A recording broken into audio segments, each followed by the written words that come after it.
Hello friends, मैं अनुराग एक बार फिर से आपका स्वागत करता हूं आपके अपने YouTube channel Arth Academy with Anurag में। हम वर्ग एवं वर्गमूल चैप्टर आपको पढ़ा रहे थे और उसके कुछ टाइप आपके क्लियर हो गए थे, कुछ टाइप आपके बचे हुए हैं, वो आज करवाएंगे। आज देखते हैं आज का टाइप क्या है। गुणा एवं भाग पर आधारित प्रश्न कुछ आते हैं, आपके लैंग्वेज बेस्ड क्वेश्चन होते हैं, तो उनको थोड़ा सा करने का प्रयास करते हैं, ठीक है। और जो चीज़ें मैंने आपको पीछे बताई थी, आई होप आप लोगों ने वो क्लियर कर रखी होंगी, ठीक है ना। बेसिक से लेके अभी तक मैंने जो भी आपको पढ़ाया है वो सब आप लोगों ने क्लियर कर रखा होगा। चलो ठीक है, पहला क्वेश्चन देखते हैं। पहला क्वेश्चन कह रहा है 162 में किस छोटी से छोटी संख्या, ठीक है, 162 में किस छोटी से छोटी संख्या से गुणा करें कि गुणनफल पूर्ण वर्ग बन जाए, ठीक है। तो वर्ग की बात कर रहा है कि जो गुणनफल आए वो किसी ना किसी का पूर्ण वर्ग बन जाए, ऐसा कह रहा है क्वेश्चन। चलो ठीक है, आगे ये क्वेश्चन क्या कह रहा है। इसमें कह रहा है कि 2028 2028 में किस छोटी से छोटी संख्या से भाग देने की बात कर रहा है। यहाँ पे भाग और यहाँ पे गुणा करने की बात कर रहा है, ठीक है। इसमें कह रहा है कि भाग दें, कि छोटी छोटी संख्या से भाग दें कि भागफल पूर्ण वर्ग बन जाए, और इसमें कह रहा है कि गुणा करें कि पूर्ण वर्ग बन जाए, ठीक है। लगाना स्टार्ट करते हैं। तो इसमें हम सबसे पहले फैक्टर बनाएंगे और इसमें अच्छा ये बताओ कि जब पूर्ण वर्ग की बात करता है तो इसमें कितने कितने के फैक्टर बनते हैं, 2-2 के या 3-3 के। 2-2 के फैक्टर बनते हैं, क्योंकि वर्गमूल वाली बात करेगा तो 2-2 के, घनमूल वाली बात करेगा तो 3-3 के फैक्टर बनते हैं, ठीक है। 162 आप लिखो, 162 के आप फैक्टर बनाना स्टार्ट कर दो। 2 × 8 = 16, 2 × 1 = 2, ठीक है। और ये कटेगा 3 से, 3 दूनी 6, 3 × 7 = 21, 3 × 9 = 27, 3 × 3 = 9, 3 × 1 = 3। अब मेरा काम क्या है, 2-2 के फैक्टर बनाना। तो अर्थात 2 का तो कोई फैक्टर बन नहीं रहा है, अर्थात इस 2 का एक फैक्टर बनना है, इस 2 का एक फैक्टर बनना है। अब कह रहा है ऐसी संख्या, क्या कह रहा है, किस संख्या से गुणा करें कि गुणनफल जो पूर्ण वर्ग बन जाए। अच्छा, 3 का तो पूरा जोड़ा संभव हो रहा है और दूसरे 3 का भी जोड़ा। अगर मेरे पास 1-2 और होता, अगर मेरे पास 1-2 और होता तो हम इन दोनों का भी जोड़ा बना सकते थे, इन दोनों का भी जोड़ा बना सकते थे ना। अगर 1-2 मेरे पास और होता, क्वेश्चन में कहीं से 1-2 और होता तो इसका जोड़ा बन जाता और ये पूर्ण वर्ग संख्या बन जाती। अर्थात अगर यही 2 तो नहीं है, इसका जोड़ा संभव कराने के लिए कितने चाहिए मुझे, 2, एक ही तो 2 चाहिए। अर्थात वो संख्या क्या है, वह संख्या कौन सी भैया, वह संख्या आपकी 2। अर्थात अगर 2 से मैं इस संख्या में गुणा करा दूं तो ये पूर्ण वर्ग बन जाएगी। चलो देखते हैं, 162 को 2 से गुणा कराओ। 2 दूनी 4, 2 छाक 12 और 2 × 1 = 2, 1 3, 324। आपको पता है 1 से 20 तक के बीच में किसका स्क्वायर होता है, 324, 18 का स्क्वायर होता है, ठीक है। ये पूर्ण वर्ग बन गई आपकी 18, 18 324, 18 का स्क्वायर होता है 324, ठीक है ना। यही कह रहा था कि किससे छोटी छोटी संख्या से गुणा करें, छोटी से छोटी संख्या से गुणा करें कि जो आपका गुणनफल हो वो पूर्ण वर्ग बन जाए, ठीक है। अब भाग की तरफ चलते हैं। भाग गुणा आपका सेम ही होता है, बस प्रोसेस आपका सेम ही होता है, बस समझना थोड़ा सा अलग है। समझना क्या है, इसमें भी आप फैक्टर बना लो, 20, 28 के फैक्टर बनाओ। इसको कहाँ से कैंसिल करेंगे, अभाज्य गुणनखंड काटने पड़ेंगे आपको, ठीक है। 2 × 1 = 2, 0, 2 × 1 = 2, 2 × 4 = 8, फिर 2 से काटो, 2 × 5 = 10, 0, 2 × 7 = 14, 2 × 5 = 10, फिर 14 में लगातार लेकर के भाग जा रहा है, इसलिए 0 खिलाया हुआ है भैया, ठीक है ना, ये ठीक है, इसीलिए 0 खिला करके 2 × 7 = 14। अब 3 से देखो कैंसिल होगा, 3 × 1 = 3, 3 × 6 = 18, 3 × 9 = 27, कैंसिल हो जाएगा, 3 × 6 = 18, 3 × 9 = 27। और उसके बाद ये आपका 13 से, 13 का स्क्वायर है भैया, 13 13 में 169 और 13 × 1 = 13। अब कह रहा है किस संख्या से भाग दें, चलो ठीक है भाग देते हैं। तो इसमें पहले 2-2 के जोड़े बना लो, क्योंकि पूर्ण वर्ग बनाना है मुझे। आगे कह रहा है देखो पूर्ण वर्ग बन जाए, तो देखो एक जोड़ा ये बन गया और एक जोड़ा ये बन गया, 3 का जोड़ा नहीं बनना है। लेकिन अगर गुणे की बात करता तो हम इसको एक 3 दे करके जोड़ा बना लेते, गुणा कर लेते। लेकिन कह रहा है भाग की बात, तो अर्थात अगर ये 3 ना होता तो मेरा 2-2 का जोड़ा संभव हो जाता, क्लियर हो जाता। अर्थात मुझे यही 3 क्या करना पड़ेगा, हटाना पड़ेगा। हटाना का मतलब क्या है, भाग दे दोगे अगर इस संख्या में इसी 3 से, तो वो संख्या पूर्ण वर्ग बन जाएगी। चलो देखते हैं, 20, 28। देखो आंसर तो आपका सेम ही आता है, गुणा करेंगे तो यही संख्या देंगे, भाग करेंगे तो यही संख्या हटाएंगे। लेकिन समझाने के लिए है ना भैया कि भाग करने में इसको इसी से भाग करना पड़ता है और गुणा करने में इसको एक यही संख्या दे देंगे तो जोड़ा बन जाएगा। तो 3 से इसको डिवाइड कर दो, 3 से इसको डिवाइड करोगे तो क्या आएगा भैया, 3 × 18 = 2, फिर 3 सते 21, तिछंग 18, आ गया आपका 676। किसी का स्क्वायर होता तो होगा जरूर, मैंने कहा है आपको 30 तक याद कर लेना। तो 676 किसका होता है? 26 का स्क्वायर होता है। 26 26 आए 676, अर्थात 26 का स्क्वायर ये बन गया पूर्ण वर्ग। ठीक है ना भैया? देख लीजिए, जहाँ दिक्कत हो बताना, और स्क्रीनशॉट लीजिए इसका, मैं भी प्रैक्टिस करवा रहा हूँ। स्क्रीनशॉट लीजिए। इस जगह पे क्या दे दिया है आपको? पूर्ण घन की बात कर दी है। ठीक है, और यहाँ पर भी देखो, और भाग किया जाए कि पूर्ण घन बन जाए, बस घन वाली बात करी है। तो और सेम टू सेम क्वेश्चन है, आप इस पे कितने कितने के जोड़े बना लेंगे? इसमें 3 3 के जोड़े बना लेंगे। ठीक है ना भैया? फैक्टर बना लीजिए, फैक्टर बना करके आप 3 3 के जोड़े बना लीजिए। तो 675 है आपका, कह रहा 675 में किस छोटी छोटी संख्या से गुणा करें कि संख्या जो है पूर्ण घन बन जाए। तो आप फैक्टर बना लो, 5 से काट लो, 5 के 5, 1 6, 5 तिया 15, 5 25, फिर 5 से 5 दूनी 10, 5 सते 35, और 3 नवा 27, 3 त्रिका 9, और 3 इक्के 3, ये हो गया। अब इसके बाद कह रहा है कि किस छोटी छोटी संख्या से गुणा करें कि गुणनफल पूर्ण घन बन जाए। तो छोटी छोटी संख्या से आपको गुणा करना है, तो अर्थात ये 3 का एक जोड़ा बन रहा है। और 5 की अगर बात करें तो 5 तो आपके 2 ही हैं और 1 5 आपका नहीं है। तो 1 5 अगर मैं इसको दे दूं तो ये जोड़ा संभव हो जाएगा, अर्थात 1 5 मुझे देना पड़ेगा गुणा करने के लिए, वो पूर्ण घन बनाने के लिए। तो इसका आंसर क्या हो जाएगा भैया? इसका आंसर हो जाएगा 5, अर्थात इस संख्या में अगर मैं 5 से गुणा कर दूं तो यह संख्या पूर्ण घन बन जाएगी। तो आप 675 लिखो, 675 का 5 से गुणा करके देख लो। ठीक है, 5 25, 5 सते 35, 36 37, और 5 छक्का 30, 3 33, अर्थात 33 75। याद करके बताओ किसका क्यूब है ये? 15 का क्यूब है भैया। 15 का क्यूब होता है 33 75। ठीक है ना? 15 का क्यूब होता है आपका 33 75। ये है 15 का क्यूब।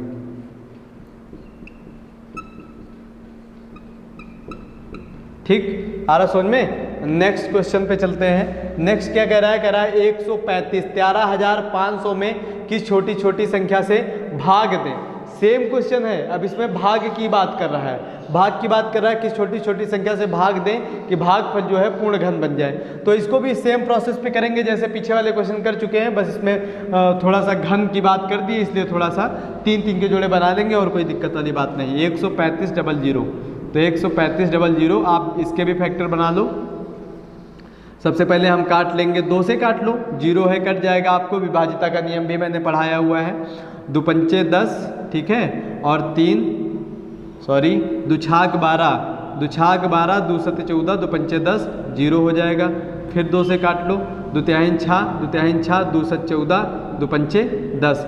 अब ये आपका 2 से नहीं कटेगा, 3 से कट जाएगा आपका। ठीक है, 3 से काटो, 3 इक्के 3, 3 इक्के 3, 3 6, 3 पचे 15, 9 2 11, 3 सते 21, अभी 3 से कैंसिल हो जाएगा भैया। 3 त्रिका 9, 2 11, 3 सते 21, 3 पचे 15, फिर 3 से काटो, 3 इक्के 3, 3 दूनी 6, 3 पचे 15। अब 3 से नहीं कटेगा, 5 से कटेगा आपका। तो 5 दूनी 10, 2 पचम 25, फिर 5 से पचम 25, फिर 5 से 5 इक्के 5। अब फैक्टर हमने बना लिए हैं। अब मुझे क्या करना है? पूर्ण घन बनाने के लिए 3 3 के जोड़े बनाने पड़ेंगे। तो 3 3 के जोड़े आप बना लो। ये देखो 5 का एक 3 जोड़ा संभव हो रहा है, और 3 का भी 3 3 का एक जोड़ा संभव हो रहा है। बच आई 2 की बात। अब अगर गुणा करने की बात करता तो हम इसको 1 2 दे देते और 3 का एक जोड़ा बना लेते, तो 2 से गुणा करके ये पूर्ण घन बन जाएगा। लेकिन कह रहा है कि गुणा नहीं कर रहा है भैया, कह रहा है किस संख्या से भाग दिया जाए, किस छोटी छोटी संख्या से। अर्थात क्या खटक रहा है आपको यही तो खटक रहा है। ये 2 है, अगर ये 2 नहीं होते तो देखो 3 3 का जोड़ा था, बढ़िया से आराम से हो जाता। ठीक है, तो अर्थात ये 2 और 2 इनको हटाना पड़ेगा। इनको हटाने के लिए अर्थात 2 गुणे 2, अर्थात मुझे 4 से अगर मैं भाग कर दूं इस संख्या में, तो वह संख्या किसी ना किसी का क्या बन जाएगी भैया? घन बन जाएगी। तो अर्थात किसी न किसी का घन बन जाएगी। 135 को आप 135 00 आप इसको 4 से डिवाइड करके देखो भैया। 4 से कर लोगे तो 4 तिया 12, 1, फिर 4 तिया 12, 3, 4 सते 28, 4 पंचे 20। तो अर्थात आ गया, इसका भी आ गया भैया आपका 33 75। 33 75 ये किसका क्यूब है भैया? 15 का क्यूब होता है 33 75। ठीक है ना? ऐसा समझ में? ठीक है, देख लीजिए, इसको देख लीजिए। स्क्रीनशॉट ले लीजिए इसका, कोई भी दिक्कत हो बताना, स्क्रीनशॉट लीजिए इसका।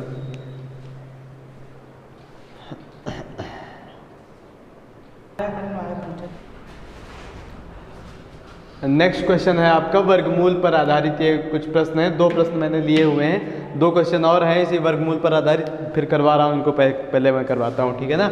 देखिए इसमें क्या लिखा हुआ है, जैसे लिखा हुआ है आपका 324 वस्तुओं को उतनी पंक्तियों में रखा जाता है जितनी एक पंक्ति में वस्तुएं हैं। अर्थात 324 वस्तुएं उठाओ और उनको उतनी ही पंक्तियों में रखो जितनी कि एक पंक्ति में वस्तुएं हैं। समझाने का मैं आपको प्रयास करता हूं। अगर एक पंक्ति में 3 वस्तुएं हैं, 1 2 3, एक पंक्ति में अगर 3 वस्तुएं हैं उतनी पंक्तियों में रखा जाता है जितनी एक पंक्ति में वस्तुएं हैं, तो 3 ही पंक्तियां बनेंगी, ठीक है ना। 3, जैसे एक पंक्ति में 3 वस्तुएं तो 3 पंक्तियां बनेंगी, 1 2 3, फिर 1 2 3, 1 2 3, ऐसे करके बनेगा। अर्थात आप किसी भी तरीके से, किसी भी कोने से आप देखेंगे तो 3 ही पंक्तियां, 3 चीज़ें आपको दिखाई, जैसे यहाँ से खड़े होके देंगे तो 3 ये, और यहाँ से अगर खड़े होके जाएंगे तो ये 3 हो गया। तो कहने का मतलब कह रहा है 324 वस्तुओं को ऐसे आपको रखना है, ऐसे आपको रखना है कि उतनी पंक्तियों में रखा जाए जितनी कि एक पंक्ति में वस्तुएं, उतनी ही पंक्तियां बनानी है जितनी एक वस्तु में आपको पंक्तियां,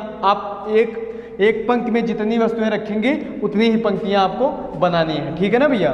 तो वही चीज़ है। अब इसमें क्या है, ये देखो, ये आपका स्क्वायर रूप दिखा रहा है। स्क्वायर रूप क्या है, ये 3 का स्क्वायर होता है। अर्थात एक पंक्ति में अगर 3 है तो 3 का स्क्वायर आप कर दोगे तो आपको ये 9 संख्या मिल जाएगी, ठीक है ना।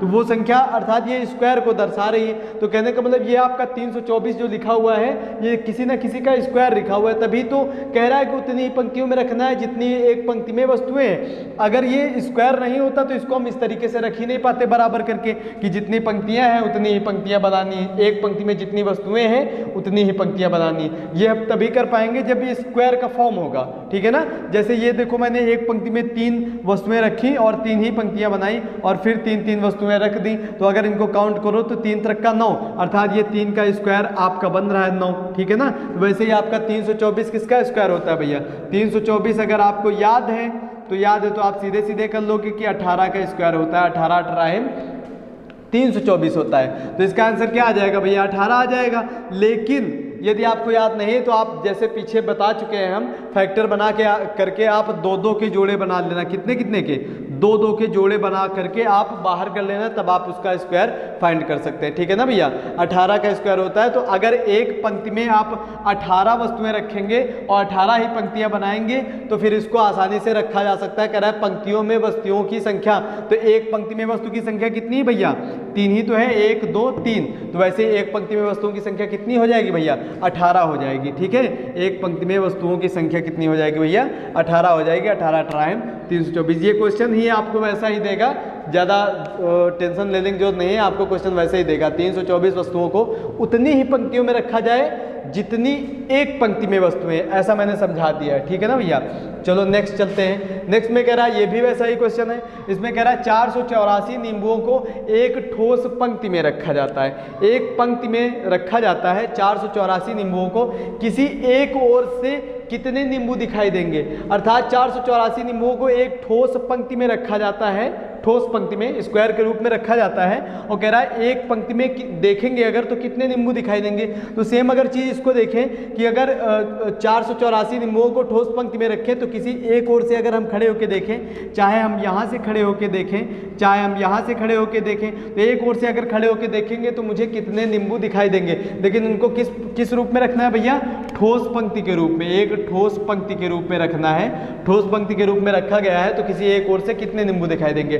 484 भी आपका किसका स्क्वायर होता है, स्क्वायर देख लो ये किसका होता है, 484 आपका 22 का स्क्वायर होता है। अर्थात एक ओर से मुझे कितने नींबू दिखाई देंगे, 22 नींबू दिखाई देंगे। अर्थात हम 22 का अगर बनाएंगे, 22 ऐसे रखेंगे, एक पंक्ति में 22 ही पंक्तियां बनाएंगे, एक ठोस वर्ग के रूप में रखेंगे इसको, तो एक ओर से मुझे 22 नींबू दिखाई देंगे, ठीक है भैया। ठोस वर्ग के रूप में रखना है इसको। तो देख लो भैया, आसान सा है, मैंने ये नहीं निकाला है कैसे करके आपको फैक्टर बनाना, वो मैंने बेसिक में बता दिया था, ठीक है। अब 484 का आपका वर्ग है, आप कर लो बैठ करके, या फिर अगर याद किए हो आपने मेरा कहना माना है, अगर आपने 30 तक स्क्वायर याद किए हैं तो फिर तो कोई दिक्कत वाली बात ही नहीं, 484 देखा बस तुरंत आंसर आ गया आपका 22 का स्क्वायर होता है। ठीक है ना भैया, करते रहिए। ठीक है, देखो इसका स्क्रीनशॉट ले लीजिए, इसका स्क्रीनशॉट ले लीजिए, आगे 2 क्वेश्चन बचे मैं उनको भी करवा रहा हूँ, स्क्रीनशॉट लीजिए इसका। नेक्स्ट है आपका ये देखो तीसरा नंबर, इस टाइप का तीसरा क्वेश्चन क्या है, देखिए क्या कहता है, देखते हैं।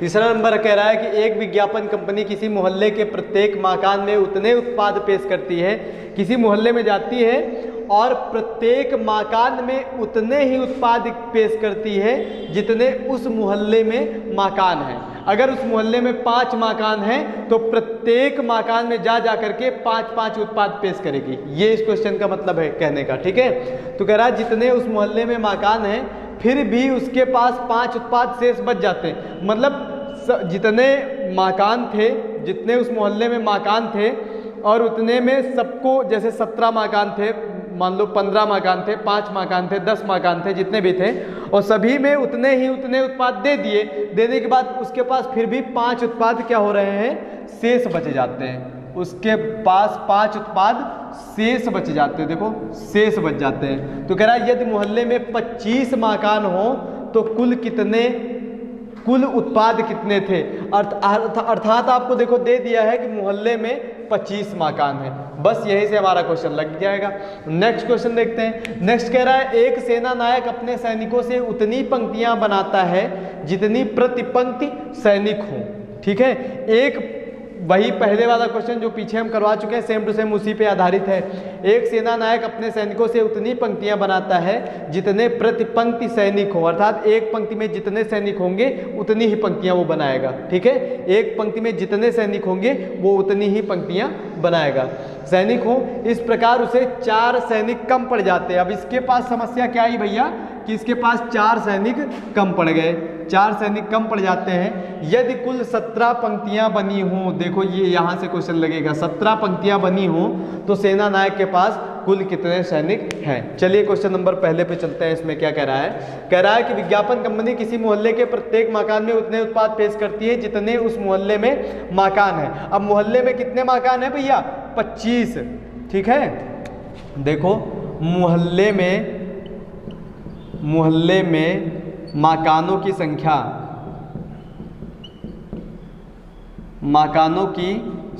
कितनी है भैया, मोहल्ले में मकानों की संख्या है 25। अच्छा ये बताओ, मोहल्ले में अगर 25 मकानों की संख्या है तो प्रत्येक मकान में वो कितने उत्पाद पेश करेगी, कितने 25 ही 25, क्योंकि पीछे बताया है कि मोहल्ले में जितने मकान हैं प्रत्येक मकान में उतने ही उत्पाद पेश करेगी। अर्थात अब उत्पादों की संख्या हम देख लेते हैं। उत्पादों की संख्या हम देखते हैं, 25 मकान थे और प्रत्येक मकान में 25-25 दिए, तो अर्थात 25 से मल्टीप्लाई करेंगे, 25-25 साहिम 625। मैंने कहा था 30 तक स्क्वायर याद कर लेना, आप काम पढ़ेंगे।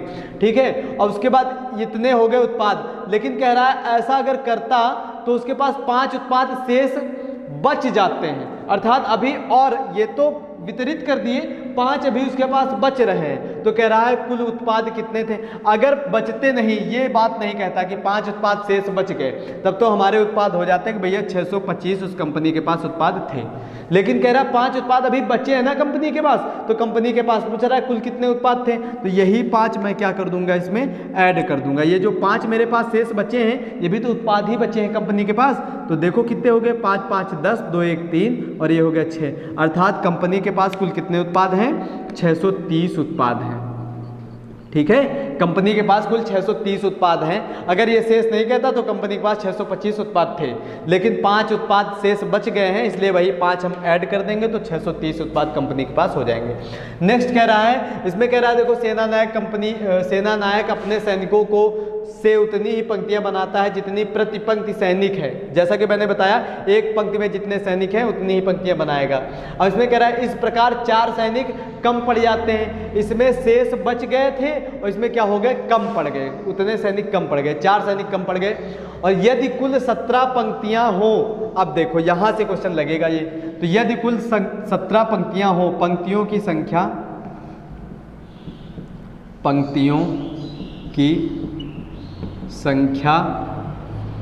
संख्या कितनी है भैया, 17 पंक्तियां हैं, 17 पंक्तियां। अच्छा ये बताओ पंक्तियों की संख्या 17 है और पीछे क्वेश्चन कह रहा है कि सेना नायक अपने सैनिकों से उतनी ही पंक्तियां बनाता है जितने प्रति पंक्ति सैनिक हो। एक पंक्ति में अगर 17 सैनिक होंगे तो कितनी पंक्तियां बनाएगा? 17 ही तो बनाएगा। अर्थात अगर यहाँ से यहाँ तक ऐसे करके 17 सैनिक हैं तो वो ऐसे ऐसे करके 17 ही सैनिक बनाएगा, 17 पंक्तियां बनाएगा 17 का। तो 17 का बनाएगा तो 17 पंक्तियों की संख्या दे दी। तो अब हम कुल सैनिकों की संख्या निकाल सकते हैं ना। तो अर्थात अगर एक तरफ से 17 हो जाएंगे तो 17 सैनिक गुणे 17 सैनिक, अर्थात 17 गुणे 17 हो जाएगा 289 होगा। देखो क्वेश्चन आप बार बार पढ़ो, जब ना समझ में आए क्वेश्चन बार बार पढ़ो, आपको समझ में आ जाएगा। ठीक है, क्वेश्चन जितनी बार पढ़ोगे उतना ज़्यादा आसान होता जाएगा क्वेश्चन। अब इसमें कह रहा है देखो, यदि कुल 17 पंक्तियां हो, मिलाना सीखो क्वेश्चन को। शुरुआत में कह रहा है एक सेना नायक अपने सैनिकों से उतनी पंक्तियां बनाता है जितने प्रति पंक्ति सैनिक हो, और कह रहा है कुल कितनी पंक्तियां हैं भैया? 17 पंक्तियां हैं। ठीक है, कुल 17 पंक्तियां हैं और 17 पंक्तियां हैं और प्रति पंक्ति सैनिक उतने ही हो जाएंगे भैया। तो 17 का 17 से मल्टीप्लाई कर देंगे, हमारा आ जाएगा 289 आ जाएगा। ठीक है, उसके बाद कह रहा है कि ये इस प्रकार उसे 4 सैनिक कम पड़ जाते हैं। तो 4 सैनिक कम पड़ जाते हैं, अर्थात 4 सैनिक कम पड़ रहे हैं ना भैया। अगर कम नहीं पड़ते तो 289 होते, तो 4 सैनिक कम पड़ गए, अर्थात यही 4 हम इसमें क्या कर देंगे? हटा देंगे। तो यही 4 सैनिक भैया इसमें हटा दो। तो यही 4 हटा देंगे तो क्या हो जाएगा भैया? 9 में 4 गया 5, 8 और ये हो जाएगा 2। ठीक है, 285 सैनिक हैं। उस कमांडर के पास, सेना नायक के पास कितने सैनिक है भैया? 285 सैनिक है। ठीक है भैया, कोई प्रॉब्लम नहीं होगी मेरे हिसाब से, बिल्कुल सिंपल है। जैसे आप क्वेश्चन पढ़ेंगे वैसे आप करते चले जाएंगे आसानी से, कोई दिक्कत वाली बात नहीं है। ठीक है ना भैया? ठीक है, इसका भी स्क्रीनशॉट ले लीजिए और कोई दिक्कत हो तो बताना, मैं एक सेपरेट वीडियो बना करके समझा दूंगा अगर कोई भी दिक्कत है। ठीक है, मिलता हूँ नेक्स्ट वीडियो में, तब तक के लिए जय हिंद, जय भारत।